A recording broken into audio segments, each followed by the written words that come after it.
খাল বিল নদী আর পাহাড় জঙ্গলে ঘেরা শেরপুর ভয়াবহ বন্যায় ভাসছে। ভারত থেকে নেমে আসা ঢল আর ভারী বর্ষণে বন্যার স্রোতে ভেসে গেছে ঘর, আসবাবপত্র, গবাদি পশু। তলিয়ে গেছে দিনরাত পরিশ্রম করে ফলানো কষ্টের আমন ধান ও সবজি ক্ষেত। বন্যার পানির সঙ্গে পাল্লা দিয়ে বাড়ছে খাবার ও বিশুদ্ধ পানির সংকট।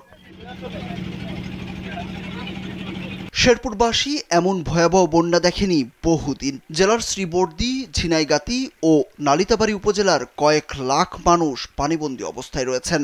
সৃষ্টি হয়েছে মানবিক বিপর্যয়। পানিবন্দী মানুষদের উদ্ধারে কাজ করছে স্থানীয় প্রশাসন সহ স্বেচ্ছাসেবী সংগঠন, বিজিবি এবং সেনাবাহিনীর সদস্যরাও। এ পর্যন্ত ৫ জনের মৃত্যুর খবর পাওয়া গেছে।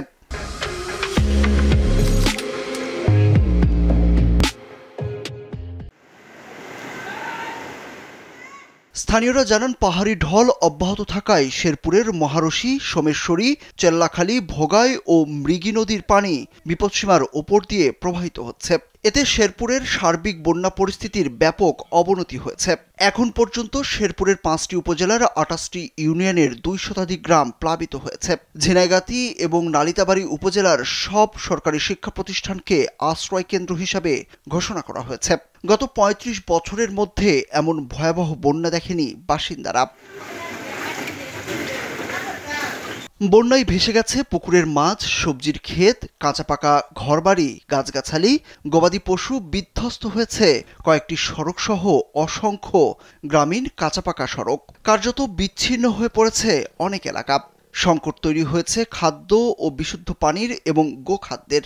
জেলা প্রশাসন থেকে শুকনো খাবার এবং উদ্ধার অভিযান অব্যাহত আছে। এরই মধ্যে বন্যায় দিশেহারা হয়ে পড়েছে মানুষ। পানিতে তলিয়ে আছে বিভিন্ন শিক্ষা প্রতিষ্ঠান ও সেবাদানকারী প্রতিষ্ঠানও। ঝিনাইগাতি উপজেলা পরিষদ ও সদর বাজার সহ অন্তত ৬০টি ইউনিয়ন বন্যা কবলিত। নালিতাবাড়ী উপজেলার সীমান্তবর্তী পাহাড়ি ইউনিয়নগুলো ছাড়াও নদী তীরবর্তী অন্যান্য ইউনিয়ন ও নিম্নাঞ্চলের ইউনিয়নগুলো প্লাবিত হয়েছে। শেরপুর জেলা মৎস্য অধিদপ্তর সূত্রে জানা গেছে, শুধু ঝিনাইগাতি এবং নালিতাবাড়ী উপজেলাতেই অন্তত ২,০৫৭টি পুকুর ভেসে গেছে। ক্ষতির পরিমাণ প্রাথমিক হিসাবে ১১ কোটি টাকার বেশি। আর কৃষি অফিসের তথ্য মতে জেলার অন্তত ২০,০০০ হেক্টর আমন ধান এবং ১,০০০ হেক্টর সবজির ক্ষেত ক্ষতিগ্রস্ত হয়েছে। এতে অন্তত ৬৫,৪০০ কৃষক ক্ষতিগ্রস্ত হয়েছে বলে ধারণা তাদের। সুরুজ আহমেদ, কালবেলা।